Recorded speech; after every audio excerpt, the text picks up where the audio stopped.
ვუყურებთ, მაგრამ ვერ ვხედავთ. ვამჩნევთ, მაგრამ ვერ იდებით. ვპირდებით, მაგრამ გვავიწყდება. დროა შევიცვალოთ მენტალობა. დროა გავიგოთ მათზე მეტი და ვუთხრათ, ჩვენ აქ ვართ. ფართომასშტაბიანი სოციალური რადიო პროექტი იმედზე. ნინო მეუნარგიასთან ერთად. ჩვენ აქ ვართ. მოგესალმებით, ეთერშია გადაცემა ჩვენ აქ ვართ, მე ნინო ვარ მეუნარგია. როგორც ცხოვრობენ ინსტიტუციებში შეზღუდული შესაძლებლობების მქონე პირები, რამდენად მნიშვნელოვანია მათი საოჯახო ტიპის საცხოვრებაში გადასვლა, რას ფიქრობს ამაზე არასამთავრობო სექტორი, რატომ შეეზღუდათ ინსტიტუციებში მცხოვრებ შეზღუდული შესაძლებლობების მქონე პირებს უფლებადამცველებთან შეხვედრა. ამ თემებზე ისაუბრებს გადაცემის სტუმარი, არასამთავრობო ორგანიზაცია ხელი ხელს კომუნიკაციის მენეჯერი გოჩა გაბოძე, მეორე ბლოკში ჩაგვერთვება არასამთავრობო ორგანიზაცია პარტნიორობა ადამიანის უფლებებისთვის პროექტების მენეჯერი ანა არღანაშვილი. გოჩა, მოგესალმებით, დიდი მადლობა სტუდიაში მოსვლისთვის. თემა ძალზედ აქტუალურია, ვიცი საინტერესო გადაცემა იქნება. უპირველეს ყოვლისა, მინდა საუბარი დავიწყოთ თქვენს ორგანიზაციაზე და თქვენს მიზნებზე. ორგანიზაცია ხელი ხელს არის სოციალური ინკლუზიის მხარდამჭერი ორგანიზაცია, რომელიც უკვე 5 წელია არსებობს და საოჯახო საცხოვრისის სერვისს აწვდის ინსტიტუციაში მცხოვრებ პირებს, რომლებსაც აქამდე გარდა ამ დიდი სახელმწიფო დაწესებულებებისა არ ჰქონდათ არსად წასასვლელი და ასევე იმ ადამიანებს, რომლებიც ცხოვრობენ სახლში, ოჯახებში, მაგრამ სურთ დამოუკიდებელი ცხოვრება დაიწყონ და გარკვეული მიზეზების გამო თქვათ საზოგადოებაში მათი ჩართულობა ვერ ხდება ხოლმე და ხშირ შემთხვევაში ეს ადამიანები სახლში გამოკეტილები არიან არა იმის გამო, რომ ოჯახის წევრებს ისინი ნაკლებად უყვართ, არამედ უბრალოდ სხვა გზა არ რჩებათ ხოლმე და ჩვენ ადამიანებს არა მარტო ინსტიტუციებში, არამედ თქვათ ოჯახში მცხოვრებ ადამიანებსაც ვაწვდით საოჯახო საცხოვრისის სერვისს, რომელიც გულისხმობს მხარდაჭერით სერვისის გაკეთებას. ამ ადამიანებს ყავთ ორგანიზაციისგან ასისტენტები, რომლებიც მათ ეხმარებიან ყოველდღიური ცხოვრების რუტინის დაძლევაში. კარგით, რაც შეეხება საოჯახო საცხოვრისს, სად არის ტერიტორიულად? ტერიტორიულად არის დასახლებულ პუნქტებში, გურჯაანში და თბილისში. ანუ ზუსტად იქ, სადაც თითოეული ჩვენგანი ცხოვრობთ და არა განცალკევებით იზოლირებულად, როგორც ეს თქვათ სახელმწიფო ინსტიტუციებია. დასახლებულ პუნქტებშია თბილისშიც და გურჯაანშიც. ეს სახლები არის 5 სახლი. თითოეულ სახლში ცხოვრობს 3-დან 5 ადამიანამდე, რადგან ეს არის საოჯახო საცხოვრისის უნიკალურობა და უნიკალური მოდელი. ანუ ეს არის ოჯახის მოდელი, ჩვეულებრივი ოჯახი. მოდელზე აგებული სერვისი. ასევე არსებობს სათემო ორგანიზაციები, რომლებიც თქვათ კანონმდებლობით დაშვებულია, რომ 25 ადამიანამდე ცხოვრობდეს ერთ სათემო ორგანიზაციაში. ეს რაც შეეხება სათემოს. და რაც შეეხება საოჯახოს, განსხვავება არის ის, რომ საოჯახო ტიპის საცხოვრისებში ნაკლები რაოდენობით არიან ნაკლები რაოდენობით და მაქსიმალურად ოჯახურ გარემოსთან უნდა იყოს ეს ყველაფერი მიახლოებული, რადგან ეს არ უნდა იყოს რაღაც ხელოვნური ჩარევა ადამიანების ყოფას. და რაც შეეხება მათ აქტივობებს, ამ სახლებში როგორ ცხოვრობენ ეს ადამიანები, რას აკეთებენ ყოველდღიურად? მაგალითად გურჯაანის სახლები, რომელიც 5 წელია უკვე ფუნქციონირებს, არის ყველაზე მეტად ჩანს თუ რა შედეგი შეიძლება მივიღოთ იმ ადამიანებისგან, რომელსაც მათ შორის ინსტიტუციური ფუნქციებაც კი ჰქონდათ ხოლმე, ანუ არაფერი არ უკეთებიათ გარდა თქვათ დღის რუტინისა. ეს ადამიანები ნაწილი მუშაობს, სტანდარტული სამსახური აქვს მათ, ერთ-ერთ ჰოსპიტალში მუშაობს ქალბატონი, რომელიც ალაგებს და მას აქვს სრულგანაკვეთიანი სამსახური. ასევე ბენეფიციარების ნაწილს აქვს შიდა მეურნეობა, თქვათ წიწილები ყავთ, ქათმებს აშენებენ, ასევე თქვათ ერთ ბენეფიციარი, რომელიც ხის კამებს ამზადებს, ასევე სხვადასხვა გამოყენებით მეურნეობით ხელსაქმით არიან დაკარგული. და კიდევ თქვათ შემოდგომის პერიოდში აკეთებენ ხოლმე ჩურჩხელებს, რომლებიცაც შემდგომში სხვადასხვა კომპანიები ყიდულობენ და შაშენდელმა ამ ჩურჩხელების დიდმა კამპანიამაც და შემოსავალმაც რომელიც მიიღეს ამ ჩურჩხელებისგან ისინი ვთქვათ დაინტერესა იმით რომ განევითარებინათ ეს წარმოება და აიღეს იჯარით ვენახი და უკვე საკუთარი ვენახის მოვლა დაიწყეს და ამ ვენახისგან ამზადებენ უკვე იმ ბადაკს რომელთაც შემდგომში ჩურჩხელები უნდა დაარსოს. კოჩა მაინტერესებს რამდენად მისაღებია უკვე ზრდასული ბენეფიციარების მიმღები ოჯახებიდან გადასვლა ამ საცხოვრისებში, საოჯახო ტიპის საცხოვრისებში. არის თუ არა ეს გამოსავალი, იმიტომ რომ მიმღებ ოჯახში ბენეფიციარი არის რაღაც გარკვეულ ასაკამდე, 18 წლამდე, ხო თუ არ ვწდები და მე ფაქტიურად ეს ადამიანი რჩება ჰაერში, ასე ვთქვათ. ხან სწორედ მასზე ვსაუბრობთ, რომ ვთქვათ არავითარ შემთხვევაში არ შეიძლება ვთქვათ ის ადამიანები, რომლებიც იზრდებიან ოჯახებში, ანუ მიმღებ ოჯახებში, მინდობით აღზრდაში, შემდგომ ეს ადამიანები რომ მოხვდნენ ინსტიტუტ, ანუ სახელმწიფოს კუთხით, ანუ ინსტიტუციაზე რომ მოხვდნენ ეს ადამიანები, მათთვის სრულად არაბუნებრივი და ეს არის სტრესი, ასე ვთქვათ. სტრესული გარემო იქნება, რადგან ისინი იზრდებოდნენ ოჯახში და სახელმწიფოც უნდა შესთავაზოს იმგვარი მხარდაჭერითი სერვისი, რომ მათთვის არ იყოს, ვთქვათ, არაბუნებრივი ეს გარემო. თუმცა ჩვენ გქონია შემთხვევები, როდესაც ინსტიტუციიდან გადმოსულან ადამიანები ჩვენ საოჯახო საცხოვრებაში საცხოვრებლად, მაგრამ მათთვის ეს გარემო იყო არაბუნებრივი და ამ გარემოში მათ ვერ მოახდინეს კომფორტულად ვერ იგრძნეს. თავის კომფორტულად ვერ იგრძნეს, იმიტომ რომ ვთქვათ, მუდმივად ცხოვრობდნენ 200 ადამიანთან ერთად და 3 და 4 ადამიანი მათთვის იყო, ვთქვათ, ეს სოციალური შიმშილის. ამ შემთხვევაში ისინი ბრუნდებიან ინსტიტუციებში. რა თქმა უნდა. და ეს პროცესი რამდენად ტკივნეულად მიმდინარეობს, ანუ თვითონ ინსტიტუციებს როგორი მიდგომა აქვთ, როდესაც დაუშვათ ბენეფიციარი გადადის საოჯახო ტიპის საცხოვრისში?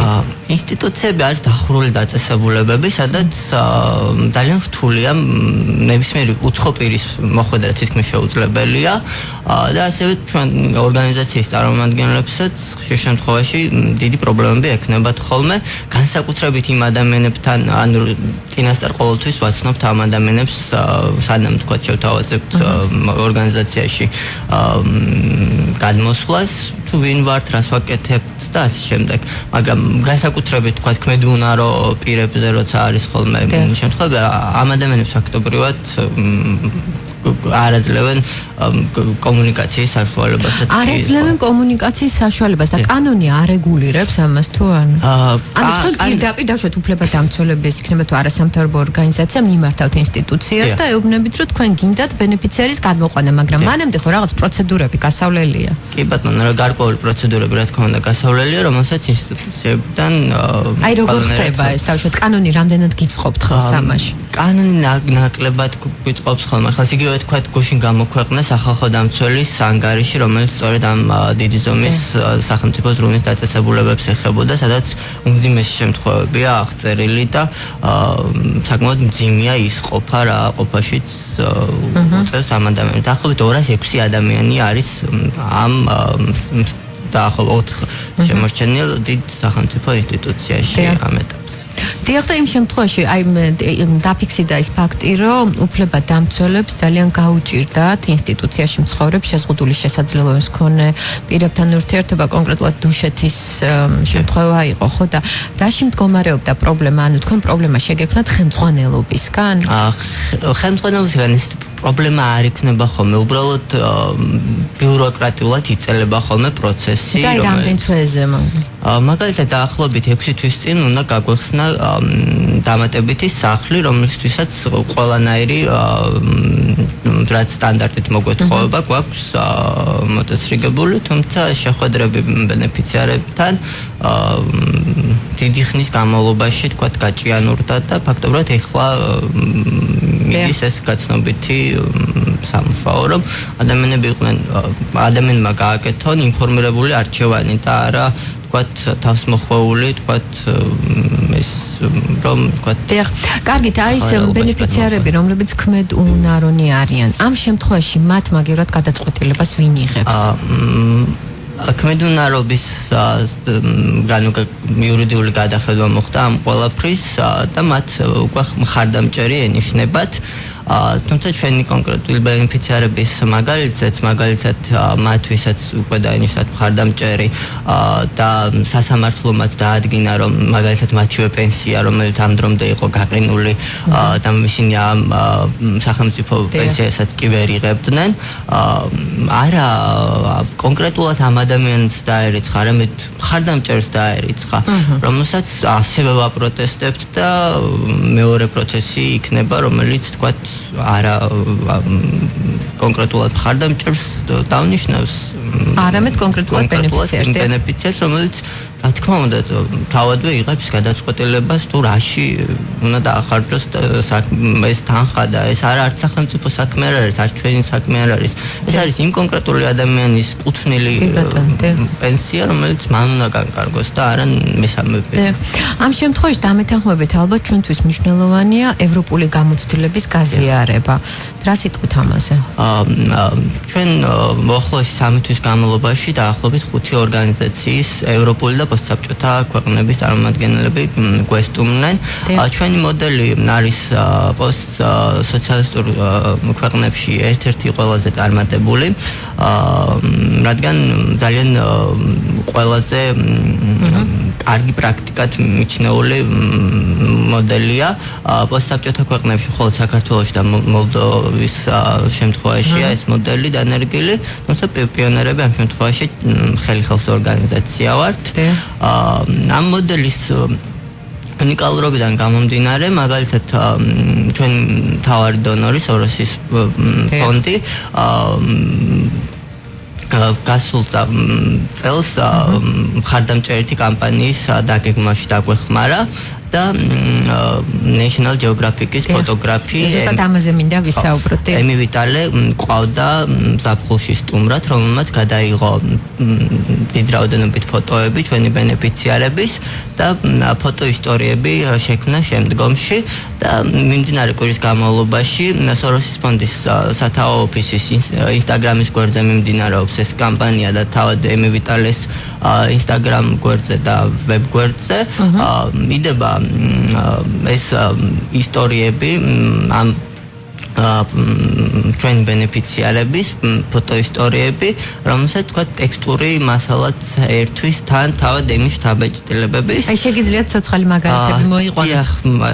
მაგალითად ერთ-ერთი ფოტო, სადაც არის ჩვენი ბენეფიციარი დათუნა და ჩვენი კომუნიკაციის მეორე მენეჯერი გიორგი ლიპარიშვილი ესეთი სათაური აქვს წამსვლელებული ჩვენ ყველა შეგვიძლია ისეთ სოფლიოში ცხოვრება სადაც ჩვენ შესაძლებლობებს პატივს ვცემთ სადაც შეგვეძლება დაავტკბეთ ჩვენი უფლებებითა და საკუთარი ცხოვრების მართვით ფოტოზე გიორგი ლიპარიშვილი ხელხელს კომუნიკაციის მენეჯერია დათო კალანდაძესთან ერთად დათო ამ არასამთავრობო ორგანიზაციის ბენეფიციარია ეს არის ემი ვიტალეს შტაბ-ეჭდილებები და მე მინდა ვისაუბრო კიდე ძალიან საინტერესო ფოტოა ხო პირველი ფოტო ორგანიზაციის დამფუძნებელი მაია შიშნიაშვილი და მისი შვილია ხო ლევანზეა ეს ფოტო ლევანის სიყვარული მაძლევს ძალას რომ ვიბრძოლოთ ცვლილებებისთვის გაბატონი მაია აღნიშნავს მან ჩამომაყალიბა ისეთ ადამიანად როგორც ახლა ვარ როდესაც ვიღლები ის მეხუტება ჩემი დაღლაც ქრება და მე ვიწყებ ისევ ბრძოლას მაია შიშნიაშვილის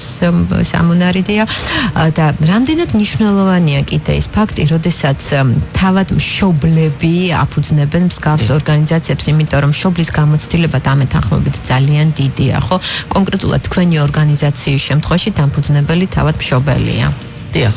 მან სოფლიოშიც ძირითადად გარდამტეხი როლი შეზღუდული შესაძლებლობის მქონე პირთა უფლებებისთვის ბრძოლაში სწორედ მშობლებმა და თავად თანასწორ თვითადვოკატებმა მოახდინეს ძალიან დიდია ეს როლი და კონკრეტულად ჩვენი ორგანიზაციის და ასევე ბევრი სხვა ორგანიზაციის მაგალითზეც შეგვიძლია თქვათ რომ საქართველოშიც სწორედ ეს მშობელთა ორგანიზაციები და თავად მშობლები ახდენენ მნიშვნელოვან ინიციატივებს და გარდამტეხ როლს თამაშობენ შეზღუდული შესაძლებლობის მქონე პირთა უფლებებისთვის ბრძოლაში და ცხოვრების შეცვლაში შეცვლასა და გაუმჯობესებაში. ეს არის ჩვენ თავაზობთ სახელმწიფოს მოდელს.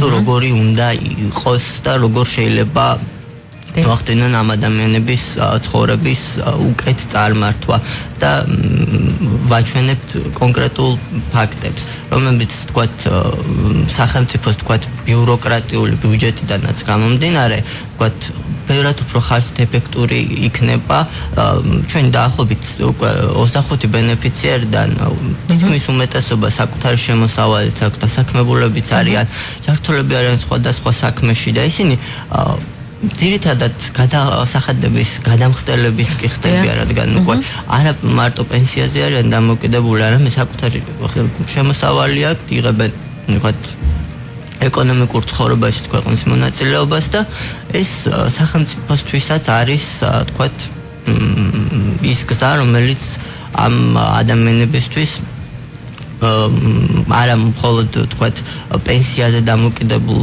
პირებად აქცევს, არამედ აქცევს მათ გადასახადების გადამხდელობას. ესენი არიან გამოსაყენებადი რესურსი, ხო? იმიტომ რომ ამ ადამიანებში ძალიან ბევრი რესურსია, მთავარია მათ პირობა შეუქმნათ იმისთვის, რომ თავიანთი შესაძლებლობების რეალიზაცია მოახდინონ. თუნდაც იმ ინსტიტუციების ძიმაყოფაზე როცა ვსაუბრობთ, კონკრეტულად ამ ინსტიტუციებშიც მუშაობენ და ცხოვრობენ ფანტასტიკური ადამიანები, უბრალოდ გარემოა იმგვარი, რომელიც ვერ გაძლევს სხვაგვარად ცხოვრების საშუალებას და სწორედ ეს გარემო უნდა შევცვალოთ, რომ ყველა ადამიანს მივცეს საკუთარი ნიჭი, შესაძლებლობების რეალიზების საშუალება. და თქვენ იცით თუ ისინი როგორ ცხოვრობენ ინსტიტუციებში და 200 კაცი, ხო, რას აკეთებენ ისინი, როგორ ცხოვრობენ, როგორია მათი ყოველდღიური ყოფა და ასაკობრივი ზღვარი მაინტერესებს კიდე რა ასაკის ბენეფიციარები არიან ინსტიტუციებში. თუ არის ზღვარი რაღაც გარკვეული. არის ბავშვთა დაწესებულება, მან ბავშვები ძირითადად უკვე მინდობით აღზრდაში იზრდებიან 18 წლის ზემოთ და ასევე არის თქვათ მოხუცთა შემდგომ დაწესებულებები. ანუ ყოფა არის თქვათ სტანდარტული დილით გაღვიძება, ტელევიზორი, საჭმელი, რომელსაც თქვათ მზარეულები აკეთებენ. აქტივობას რაც შეეხება ფაქტობრივად არ არსებობს იქ. ყველა ყვება იმას, რომ ჩვენი ერთ-ერთი ბენეფიციარის ისტორია, რომ მე მთელი ცხოვრების განმავლობაში მხოლოდ იმას ნატურლობდი, რომ სახლში დამჯდარი ყავი პოპკორნის თანხლებით საყვარელი ფილმი მენახა და ამით მიმეღო ცხოვრებისგან სიამოვნება. რა ის საშუალებასაც თქვათ ინსტიტუციაში ცხოვრება არ მაძლევდა, რადგან იქ ძალიან ბევრი ადამიანი იყო და გარდა თქვათ ჩემი მდგომარეობისა, რომელიც ისედაც თქვათ შფოთვებს იწვევს მასში, ეს დიდი ბევრი ადამიანის ხმაური ყოველგვარ მას და ან გამოსავალი ფაქტიურად ამ შემთხვევაში არის რასაკვირველია იმ ბენეფიციარებისთვის, რომელთა სურვილი ამ კომფორტის შექმნა საოჯახო ტიპის საცხოვრისებში გადაყვანა. კარგი, თუმცა ადამიანებსაც უნდა ქონდეთ თქვათ არჩევანის გაკეთების უფლება და მათ ვისაც ვისაც სურთ სიახლე, ვისაც სურთ გადავლენ და ვისაც არა, რასაკვირველია ეს ადამიანის კეთილნებაზეა დამოკიდებული. სოფლიო პრაქტიკაშიც ეს ინსტიტუციები არა მარტო საქართველოში, არამედ სხვა ქვეყნებშიც არსებობს, მაგრამ შედარებით უფრო მცირე რაოდენობით. კარგი, ჩვენ ამ თემაზე საუბარს რეკლამის შემდეგ განვაგრძობთ, ასე რომ დაგველოდეთ. ფართომასშტაბიანი სოციალური რადიო პროექტი იმედზე. ნინო მეუნარგიასთან ერთად. ჩვენ აქ ვართ. მოგესალმებით, ეთერშია გადაცემა ჩვენ აქ ვართ, მე ნინო ვარ, მეუნარგია, მე სტუმართან ერთად დაგიბრუნდით, ჩემი სტუმარი არასამთავრობო ორგანიზაცია ხელი ხელს კომუნიკაციის მენეჯერი გოჩა გაბოძე და გადაცემის პირველ ნაწილში ჩვენ ვისაუბრეთ თუ რამდენად მნიშვნელოვანია შეზღუდული შესაძლებლობის მქონე პირთა საოჯახო ტიპის საცხოვრისებში გადასვლა. საინტერესოა თუ როგორ ცხოვრობენ ინსტიტუციებში ეს პირები, რას ფიქრობს ამაზე არასამთავრობო სექტორი და კიდევ რატომ შეეზღუდათ შეზღუდული შესაძლებლობების მქონე პირებთან, რომლებიც ინსტიტუციებში ცხოვრობენ, უფლებადამცველებს შეხვედრა. და ახლა სატელეფონო ხაზზე არასამთავრობო ორგანიზაცია პარტნიორობა ადამიანის უფლებებისთვის პროექტების მენეჯერი ანა აღანაშვილი. ანა, მოგესალმებით. მოგესალმებით. მადლობა ჩართვისთვის. ანა, საინტერესოა სამართლებრივ ჭრილში თქვენი საუბროთ იმაზე, თუ რამდენად მნიშვნელოვანია ამ ადამიანების ინსტიტუციებიდან გამოყვანა. მოგესალმებით, ეს მართლა ძალიან მწვავე თემა. გუშინ საქართველოს სახალხო დამცველმა წარმოადგინა ანგარიში, სადაც აღწერილი იყო ზუსტად ამ ინსტიტუციებში ადამიანების ცხოვრება. მე უბრალოდ ძალიან მარტივად რადიო მსმენელისთვის გასაგებას ვიტყვი, რომ ნებისმიერი ფაქტი, რაც ხდება შიგნით, რომ მომხდარიყო გარეთ, მაგალითად საზოგადოებაში მცხოვრებ ადამიანის მიმართ განხორციელებულიყო, დამერწმუნეთ, რომ გარდაუვალი იქნებოდა სასამართლოს ჩარევა, პოლიციის და პროკურატურის ჩარევა.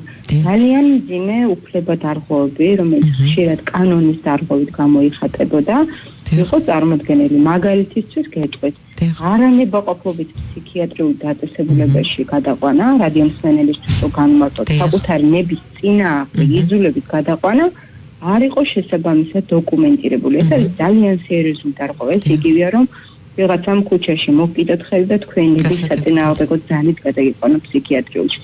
მართლაც საკმაოდ მძიმე სიტუაცია, ჩამოთვლაც კი მიჭირს, იმდენი კანონის დარღვევა მოიწვნეთ ჩვენ გუშინ. პირადი ცხოვრება იქნება თუ ოჯახური ცხოვრება, დამოუკიდებელი ცხოვრება, განვითარების უფლება, კონსტიტუციის ფუნდამენტური უფლებები ერღვევათ ამ ადამიანებს ამ ინსტიტუციაში. ამიტომ თელმა სოფლიომ უკვე დაადგინა, რომ ეს არის გარდაუვალი. არ აქვს მნიშვნელობა რა ზრუნვას, ასე ვთქვათ, მოახმარენ ამ პრეზიდენტულ დაწესებულება იქნება თუ ინსტიტუციაში. იქ ყოველთვის იქნება დარღვევები, აი ასეთი სიმძიმეს, ვინაიდან ეს ინსტიტუცია თავისი არსით განაპირობებს დარღვევებს. სამწუხარო არის სწორედ ის, რომ ეს დარღვევები რჩება ადეკვატური რეაგირების გარეშე. ამას ახლავე აუხსნე რადიო მსმენელს რატომაც სამწუხაროდ საქართველოს სახალხო დამცველის უფლებამოსილება არის მხოლოდ ანგარიშის გაკეთება, მონიტორინგის ჩატარება, რეკომენდაციების გაცემა, რომელიც არ არის სავალდებულო. ანუ ჩვენ წლიდან წლამდე ვისმენთ ამ რეკომენდაციას, ამ დარღვევების შესახებ ინფორმაციის გაცემულ რეკომენდაციას, მაგრამ არავინ არ ცვლის თავის ქმედებას. აქედან ერთადერთი გამოსავალი ჩვენ მიგვაჩნია, რომ არასამთავრობო ორგანიზაციები შევიდეს დაწესებულებებში, ვესაუბროთ დარღვევის, ასე ვთქვათ, სხვერპლებს და მათი ნებართვით წავიღოთ ეს დარღვევები შესაბამის უწყებებში. თუ საჭიროა პროკურატურაში, თუ საჭიროა სასამართლოში და წარმოვადგინოს ეს ადამიანები. ანუ აქ უკვე საუბარია იმაზე, რომ მართლმსაჯულება თუ არ ჩაერთო, მაშინ შესაბამისი, ასე ვთქვათ, კანონი არ ახსოვდება. სწორედ აი ამაში შეგვეშალა ხელი რამდენიმე წლის წინ, როდესაც ერთ-ერთ ინსტიტუციაში, დუშეთის ინსტიტუციაში ჩვენ ჩავედით, ვინაიდან მქონდა ინფორმაცია, რომ დარღვევა იყო და მოგუმართა იქ ერთ-ერთ მომცხოვრებმა ადამიანმა, ჩვენ არ შეგვიშვეს იმ მოტივით, რომ სანამ არ გვექნებოდა სამინისტროს მიერ გაცემული თანხმობა, თურმე ვერ შევიდოდით. აი წარმოიდგინეთ, ეს დაახლოებით უტოლდება, აი თქვათ, საჯარო აღშრობის დაწესებულებაში პატიმარი რო ითხოვდეს უფლებადამცველთა შეხვედრას და არ შეუძლია მასთან, ხო? სრულიად ასე ვთქვათ, ნონსენსი იყო, ვინაიდან მე რო წინასწარ ვთქვა მაგალითად, ვინ ასოცირებს რაიმე ქმედებას, რა თქმა უნდა, ხშირად მათ ჯიან, გუშინ ჩვენ მოვისმინეთ, რომ ერთ-ერთი ადამიანი, რომელიც ამ ინსტიტუციაში ცხოვრობდა, ამბობს, რომ მე რო თქვენ გესაუბროთ, მე გამალახავენ ზუსტად ამ სიტყვას, ან ნემსებს გამიკეთებენ. რა თქმა უნდა, ბუნებრივად ჩვენ არ ვუთხარით კონკრეტული არ დარღვევის ფაქტი არ სუბიექტი, შესაბამისად ჩვენ არ შეგვიშვეს. შემდეგ სამწუხაროდ ტრაფიკინგის წინააღმდეგ ფონდმა, რომელიც მართავს ამ დაწესებულებას, გააკეთა განცხადება, რომ ასე ვთქვათ, არასწორი იყო. ჩვენ მოგვიწია დოკუმენტის წარდგენა, სადაც ხელწერილით ფიქსირდებოდა, რომ დირექტორმა მართლაც უარი გითხრა და ამით ძალიან სერიოზულად შეუზღუდა უფლება თუნდაც მართლმსაჯულებაზე ამ ადამიანებს. იმედი გვაქვს, რომ ეს აღარ განმეორდება. გასაგებია და აი ამ შემთხვევაში თქვენ არ შეგიშვეს და აი ახლა როგორ უნდა მოიქცეთ? ფაქტია, რომ აუცილებელია ის, რომ უფლებადამცველები შეხვდნენ ინსტიტუციებში მცხოვრებ შეზღუდული შესაძლებლობების მქონე პირებს და კანონი უნდა არეგულირებდეს, ხო?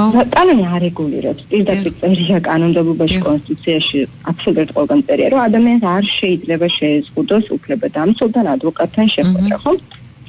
ეს ფაქტობრივად ეს რატომ მოხდა? წელი ამ წლების განმავლობაში სამწუხაროდ მათ მე გეტყვით, რომ სასამართლოებში ალბათ თითზე ჩამოსათვლელი საქმეები იყო შესული, მაგრამ ასევე მინდა არ შემიძლია რომ ვთქვა, რომ საქართველოს მთავრობას, ასე ვთქვათ, აქვს ძალიან სერიოზული დადებითი ნაბიჯი გადადგმული, როდესაც ანტიდისკრიმინაციული კანონი მივიღეთ. ანტიდისკრიმინაციული კანონის ფარგლებში ჩვენ მინიმუმ 8 საქმე მოვიგეთ შარშან, სწორედ ამ თემებზე. ამან გააჩინა იმედი, რომ თუ ჩვენ ასეთ საქმეებს წავიღოთ სასამართლოში დისკრიმინაციის საფუძვლით, ანუ შეზღუდული შესაძლებლობებით ნიშნული დისკრიმინაცია, ეს ადამიანები მართლაც იპოვიან სამართალს და მათი უფლებები იქნება დაცული. ჩვენ რა თქმა უნდა განვაგრძობთ სიარულს ყველა ინსტიტუციაში, უფრო მეტიც გუშინ სახალხო დამცველისგან მივიღეთ მხარდაჭერა იმ კუთხით, რომ ჩვენ ამოვწერთ აბსოლუტურად ყველა დარღვევას, რაც წერია ანგარიში და შემდეგ ვთხოვთ სახალხო დამცველს დაუკავშირდეს თავად იმ პირებს და მათი სურვილის შემთხვევაში დავიწყებთ საქმის წარმოებას. მე ძალიან იმედიანად ვარ იმ კუთხით, რომ ანტიდისკრიმინაციული კანონი ჩვენ გვაძლევს ამაზე რეაგირების ძალიან ეფექტურ საშუალებას. მე ნამდვილად შემიძლია ვთქვა, რომ იგივე სასამართლოები დიდი ყურადღებით ისმენენ ამ საქმეებს.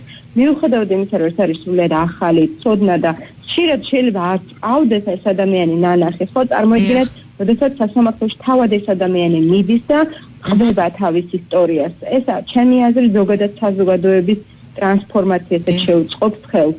იმიტომ რომ ეს ადამიანები აქამდე არ საუბრობდნენ მათი უფლებადარღვევების შესახებ, ახლა საუბრობენ და ითხოვენ მასაჯულების აღსრულებას. დიახ, და ბოლოს შეკითხვა, ფაქტია, რომ ძალიან რთული პროცესია ინსტიტუციებიდან ბენეფიციარების გადაყვანა საოჯახო ტიპის საცხოვრისებში და როგორ ფიქრობთ, რამდენ ხანს გაიწელება ეს პროცესი და ბოლოს ეს უნდა დასრულდეს, ხო და მართლა ადამიანებმა კომფორტულად უნდა იგრძნონ თავი?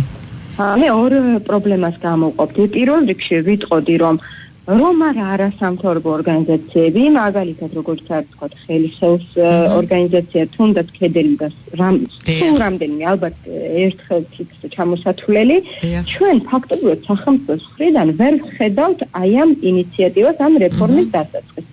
არსად არ არის გაწერილი ინსტიტუციის დიდი ზომის დასრულთა ინსტიტუციების დახურვა. უფრო მეტად გეტყვით, როდესაც 2005 წლიდან დაიწყო ბავშვთა ინსტიტუციების დახურვა, შეზღუდული მქონე ბავშვთა ინსტიტუციები არც იყო გათვალისწინებული და ამიტომ დღემდე არსებობს თბილბავშვთა სახლი თბილისში და იგივე კოჯრის ბავშვთა სახლი. ანუ სახელმწიფო იჩენს ძალიან დიდ პასიურობას და ამ არასამთავრობო ორგანიზაციებს მართლაც უწევთ საოცარი, ასე ვთქვათ, გაბედული ქმედებების განხორციელება. მაგრამ ჩვენ ვეცდებით, რომ ეს უკვე სამართლებრივი გზით მოვითხოვოთ და დავიცვათ, ვინაიდან თუ სახელმწიფო თავისი პასიურობით, უმოქმედობით არღვევს ადამიანის უფლებას, ეს ისეთივე დარღვევა, როგორც წარმოიდგინეთ პირდაპირ რომ მივიდეს და არ ვიცი, გამოკეტოს ან დაარღვიოს თავისი ნეგატიური ქმედებით, ხო? ჩვენ გვინდა რომ სასამართლომ იმსჯელოს ამაზე როგორც უფლება დარღვევაზე და გარკვეულწილად სახელმწიფო სტრუქტურას დაევალოთ ან ასე ვთქვათ რაღაცნაირად გაცნობიერონ რომ ინსტიტუციაში ადამიანის ცხოვრება იმთავითვე არის ძალიან სერიოზული უფლება დარღვევა და ამას გამორიცხავს ადამიანის უფლებების საერთაშორისო სამართალი. ეს ხო დროის ამბავი აუცილებლად მოხდება, მაგრამ კიდევ უფრო სერიოზული პრობლემაც მე ხაზს გავუსვავდი არის ის, რომ ხშირად ინსტიტუციებში დასაქმებული ადამიანები, რომელსაც მე რა თქმა უნდა ძალიან უფასებ შრომას, ამაში ხედავენ რისკს, რომ დაკარგავენ სამსახურს.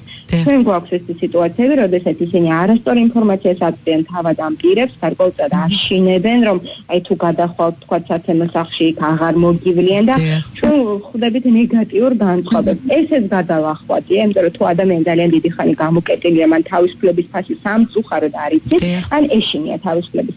ვფიქრობ, რომ ყველაფერს ერთად გადავახავ და აქ წამყვანი როლი თავად ამ ადამიანებს ეცნებათ, შეზღუდული მქონე ადამიანებს, ვინც უკვე ცხოვრობენ საცემო სახლებში და გახდებიან სხვებისთვის მაგალითი და იგივე რეფორმაში ძალიან წამყვანი ძალა. დიდი მადლობა. წარმატებებს გისურვებთ. სატელეფონო ხაზზე იყო არასამთავრობო ორგანიზაცია პარტნიორობა ადამიანის უფლებებისთვის პროექტების მენეჯერი ანა არგანაშვილი. გოჩა, ძალიან საინტერესოდ ისაუბრა ანამ და ყველაზე მნიშვნელოვანი, ერთ-ერთი უმნიშვნელოვანესი არის ის ფაქტი, რომ ამ ადამიანების სურვილი უნდა იყოს და ამ ადამიანების ნება უნდა გაითვალისწინოს ყველამ. და რაც შეეხება ამჟამად თქვენს საოჯახო ტიპის საცხოვრისებში მყოფ ბენეფიციარებს, ანუ მინდა მათ შესახებ გვიამბოთ, იმიტომ რომ ეს ცოცხალი მაგალითები ძალიან საინტერესოა მსმენელთათვის, ხო? ვინ არიან ისინი? როგორ ცხოვრობენ ეს ადამიანები? და არიან თუ არა ისინი ინსტიტუციებიდან გადმოსულები? ამ ეტაპზე მხოლოდ ორი ადამიანია, რომელიც ინსტიტუციური ცხოვრება არ აქვს გავლილი. ჩვენს 25 ბენეფიციარი ყავს ჯამში. ერთი ადამიანი არის სწორედ ოჯახიდან გადმოსული, რომელმაც გადაწყვიტა რომ დამოუკიდებელი ცხოვრება დაიწყო, არა თქვა საკუთარ ოჯახში, არამედ სხვა ახალი ცხოვრება დაიწყო, ასე ვთქვათ.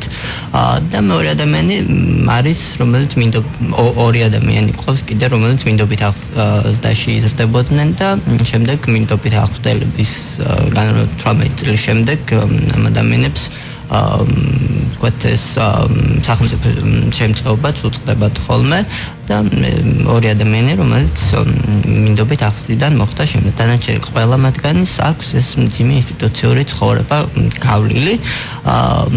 დაახლოებით თბილისის სახლები 1 წელია რაც გაიხსნა, მეც 1 წელია რაც ამ ორგანიზაციაში ვარ და თანამშრომლობ მათთან.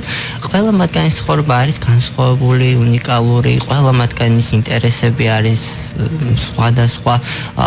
ძალიან ბევრ მათგანს უყვარს თქვათ სახლის საქმის კეთება, მანამდე მათ ამის საშუალებაც კი არ ჰქონდათ, რომ თქვათ საკუთარი თქვათ ძალები კულინარიაში მოესინჯათ და არა თქვათ მათთვის გაეკეთებინა მზარეულს საკვები, არამედ თავად მოემზადებინათ. როგორც ოჯახში მზადდება საკვები, თქვათ ზოგს ხატვა უყვარს, ზოგს სიმღერა, ზოგს თქვათ ფეხბურთის თამაში. თუ ეძლევათ მათ დავუშვათ დაქორწინების საშუალება თუ ამის სურვილი ექნება. კი, რა თქმა უნდა, ჩვენ ორგანიზაციაში სწორედ ორი წყვილი გვყავს, მათ შორის ერთი წყვილი ჩვენ საცხოვრისში გადმოსვლის შემდეგ თქვათ განვითარდა მათი სასიყვარულო ისტორია, ხოლო მეორე წყვილის შემთხვევაში თქვათ ინსტიტუციაში ცხოვრების პერიოდში მათ ყავთ ასევე შვილები, რომელთაც სამწუხაროდ არ ცხოვრობენ მათთან ერთად, იმიტომ რომ სახელმწიფო მათ როგორც თქვათ ქმედულ უნარო პირებს არ აძლევს საკუთარ შვილების გაზრდის საშუალებას.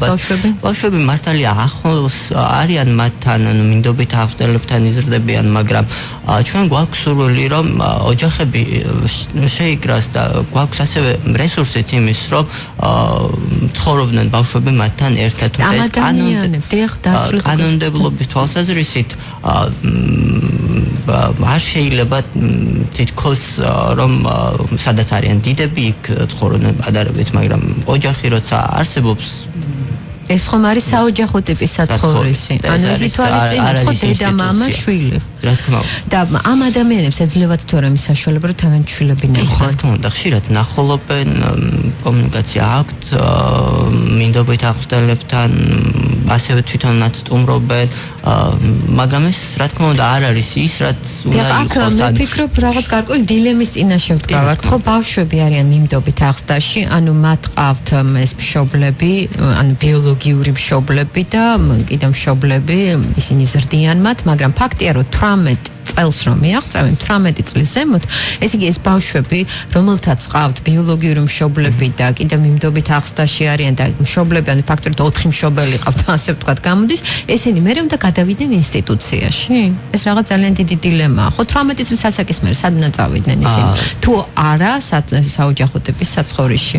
ანუ სახელმწიფოს უნდა ქონდეს მკვეთრი სტრატეგია შემუშავებული. მართალია იმ ადამიანებს, რომლებსაც უკვე უსრულდება 18 წელი და უნდა დატოვონ, თქვათ, მინდობით აღზრდელს ოჯახი, თუ თქვათ მინდობით აღზრდელს არ აქვს იმის სურვილი, რომ თქვათ მუდმივად მათთან დარჩეს ეს ადამიანი. ანუ ცდილობს სახელმწიფო რომ თქვათ სათემო ორგანიზაციებში გადაამისამართოს ეს ადამიანები, მაგრამ თქვათ სათემო ორგანიზაციებსაც აქვს გარკვეული ლიმიტები და სახელმწიფოსაც აქვს გარკვეული რაოდენობა ადამიანების, რომელსაც თქვათ ვაუჩერს გამოუყოფს და თუნდაც ის წირი ვაუჩერი, რაცაც სახელმწიფო მათ აძლევს, ესეც არის შეზღუდული რაოდენობის ადამიანებზე გათვლილი. და ამიტომ უნდა მოხდეს ეს არ უნდა იყოს ერთ ორ ან სამ ორგანიზაციაზე დამოკიდებული, თქვათ იგივე ბავშვთა სახლების დეინსტიტუციონალიზების თემა, რომ ავიღოთ სახელმწიფომ კარგი პრაქტიკა დაუშვა და კარგი მაგალითი აჩვენა თუ როგორ უნდა მოეხდინა ამ დიდი დაწესებულებების რეორგანიზება და მათი სისტემის შეცვლა, თქვათ, პრიორიტეტი რა თქმა უნდა, მინდობით აღზრდას მიენიჭა, თუმცა იმ ადამიანებისთვის, ვისთვისაც ეს მინდობით აღზრდელები ვერ მოინახათ, გარკვეული იურიდიული საფუძვლები არ არსებობს. მეცვით მათთვისაც მცირე საოჯახო ბავშვთა სახლები გაკეთდა, ხო? სადაც ეს ადამიანები იმგვარ გარემოში ცხოვრობდნენ, დაახლოებით როგორც ჩვენი სახლები არის. და სწორედ ასეთივე თამამი ნაბიჯი უნდა გადადგას სახელმწიფომ შეზღუდული შესაძლებლობის მქონე პირთა დეინსტიტუციონალიზების საკითხში და უნდა იყოს მეტად უფრო გაბედული და არ უნდა შეშინდეს ცვლილებები, სახელმწიფო უნდა იყოს ლოკომოტივი ამ შემთხვევაში ამ ცვლილებების და ჩვენ რა თქმა უნდა მხარდამჭერები ვიქნებით და ჩვენ გვაქვს კონკრეტული წარმატებული მაგალითები და დღევანდელი რეალობიდან გამომდინარე ძალიან ცოტა დრო დაგვრჩა თქვენ სამომავლო გეგმებზე მინდა ისაუბროთ. სამომავლო გეგმები უახლოესი არის ის, რომ კიდევ ერთი მე-6 სახლი შეემატება ჩვენს საცხოვრისებს, ასევე გვექნება ხელების ტრადიციული შემოდგომა დათარაობა და იმედი მაქვს რომ მხოლოდ სახელმწიფოზე და კეთილ ადამიანებზე არ იქნება ეს ყველაფერი დამოკიდებული და ბიზნესიც აიღებს საკუთარ სოციალურ პასუხისმგებლობას და მხარს დაუჭერს ამ ადამიანებს. ხშირ შემთხვევაში ირიბად ხდება ამ ყველაფრის ახალისება და ბიზნეს ორგანიზაციებსაც არ აქვთ ხოლმე კონკრეტული მკვეთრი ხედვა. მათ ხშირ შემთხვევაში უნდათ კეთილი საქმის კეთება და ეს კეთილი საქმე ხშირ შემთხვევაში უფრო მეტად PR კამპანიებს ემსგავსება, ემსგავსება და ჯობს ამ ადამიანებს საკუთარი შრომა დაუფასონ და მხარი დაუჭირონ ამ ფორმით, როგორც თქვა გასულ წელს და მე გვაქვს რომ გამოეხმაურება ამ ჩურჩხელების ტრადიციულ კამპანიას და როგორც თქვენ აღნიშნეთ, რასაკურველია ამასთან მიმართებაში სახელმწიფო უნდა იყოს ლოკომოტივი. კარგით, მე გისურვებ წარმატებებს, ძალიან დიდი მადლობა საინტერესო საუბრისთვის. გადაცემის სტუმარი იყო არასამთავრობო ორგანიზაცია ხელი ხელს კომუნიკაციის მენეჯერი გოჩა გაბოძე. მადლობა თემით დაინტერესებისთვის და მოწვევისთვის. დროებით. უყურებთ, მაგრამ ვერ ხედავთ. ვამჩნევთ, მაგრამ ვერ იდებით. ვპირდებით, მაგრამ გვავიწყდება. დროა შევიცვალოთ მენტალობა. დროა გავიგოთ მათზე მეტი და ვუთხრათ, ჩვენ აქ ვართ. ფართო მასშტაბიანი სოციალური რადიო პროექტი იმედზე. ნინო მეუნარგიასთან ერთად. ჩვენ აქ ვართ.